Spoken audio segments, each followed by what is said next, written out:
Welcome to Pickles Playground. On this episode, we travel to Park Slope for Brooklyn Pride. Along the way, we encounter Desmond is amazing and a lot of other fun people. Enjoy the show.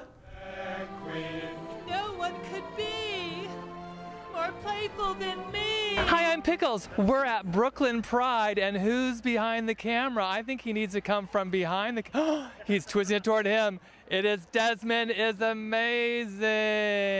Woo!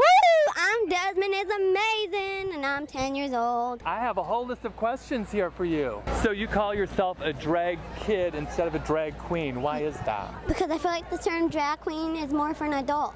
You dress up like this. How would you identify your gender? He, him, in drag or out of drag, so basically a boy. I'm gonna take this thing off because it keeps squeezing it, and I can't stop squeezing it. It keeps the wind. It's sort of like a wind protector. Okay. Let's start talking about your dancing first. You did ballet when you were younger, but you don't do ballet anymore, right? No. What kind of dance do you like to do now? Any type of dance. I'm a part of the House of av.artny. Describe them. What do they do? They were founded by Tommy Dimples and Kevin av.artny in 1979. You just like dancing in general, don't you? Yeah! Freestyle!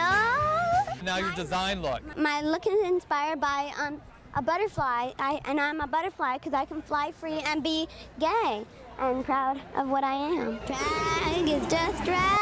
You've been to DragCon, haven't you? You met RuPaul. What was that like, meeting RuPaul? It was very fabulous. You mentioned about age-appropriate costumes. So there's certain kinds of dress that you think are more appropriate for kids. Could you describe what you mean when you say that? No provocative doing stuff. Some drag kids actually dress provocative, and I feel like they're giving us a really bad image. So you have your own house. Yes. The House of Amazing? Yes. The House of Amazing is a drag house, the first ever, and documented too by the Daily Mail, the first ever drag house for drag kids. Aw, hi little baby. Do you have to say anything? I'll take that as a no. What is your most important message to share? Be yourself always, no matter what anyone says, and pay the haters no mind, because they are not as fierce as you, y'all. Microphone drop. Mic drop. He has an Instagram. Oh, I'm at Pickles TV on Instagram.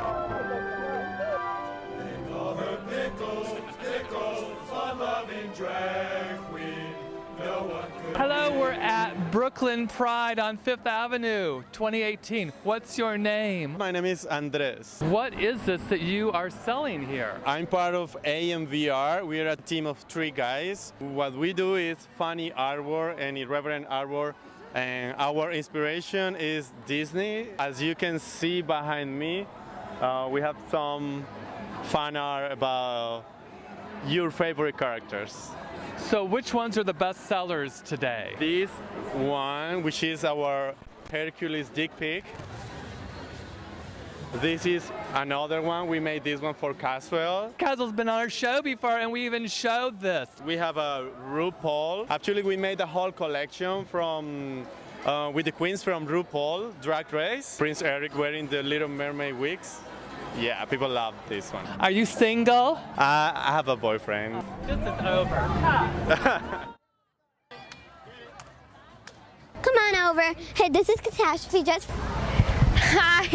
How did you two meet each other? Well, I've known about Desmond for quite a while, but we finally met at DragCon. What was it about Desmond that drew you to his website and him and all that? What drew me to him is that he was not afraid to be himself at his age. So when did you come into this look and really embracing the... 14 years old, I think. Yeah, it's been 2 years. So where do you get your inspiration for your looks then? I get my inspiration from my boss, Patricia Fields, and Betsy Johnson, and Broadway. Thank you for chatting with us.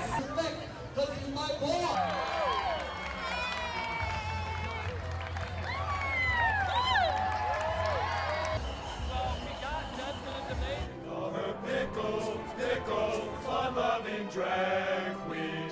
No one could be more playful than she. She brings you music, laughter, ideas to ponder, wandering yonder, happy and free.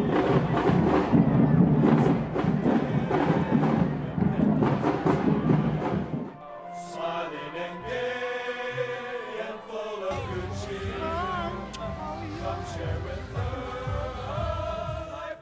Well, guess who we ran into at the Brooklyn Pride Parade? Brian Belovitch. But some people might also know you by another name. Right, Tish Gervais. And I actually remember seeing her just a few years ago on an episode of Geraldo called Transsexual Regrets.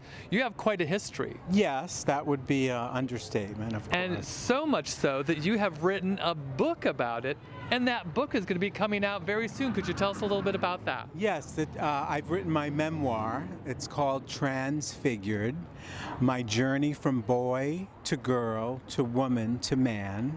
And it's basically the story of my life as a transgender woman in the 70s and 80s, 1980s, in New York City nightclubs, East Village, West Village. This is an incredible story.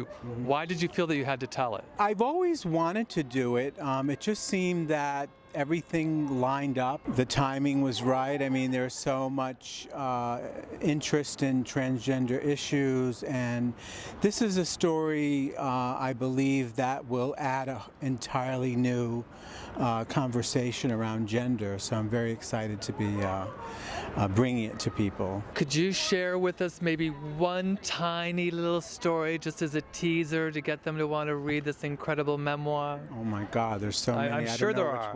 Which one to choose?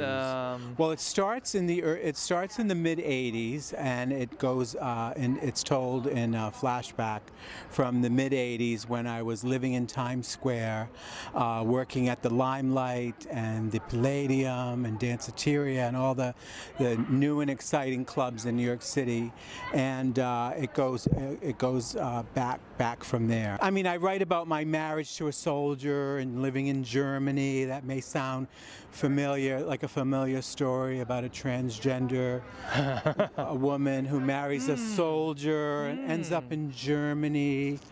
But my story's true. So now you identify as your gender identity is cisgender male, although I really feel like I'm more gender fluid, gender non-conforming, because since retransitioning back to male, I've also dressed in drag and worked at the Ridiculous Theater and done drag when I feel like doing it. So I don't feel, I feel like gender's so fluid for me. It's easy to, slip in and out of whatever. There's also a documentary being produced by Karen Bernstein called I'm Gonna Make You Love Me. I believe they'll be wrapping that up in the fall sometime. Thank you for taking time out of Brooklyn Pride to stop by and chat with us. Thank you so much, Pickle. Thank you so much. It's great running into you. For having me. And I look forward to reading the book. Yes, and I'll keep you posted. Please do, and you guys read it too. Yes. Thank you for visiting. I love you.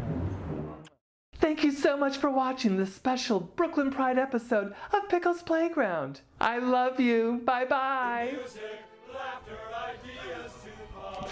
What was the name of the artist guy? And artist people as well. We're still recording? Good. Hey! Hey! Thank you to everyone who is involved in the show.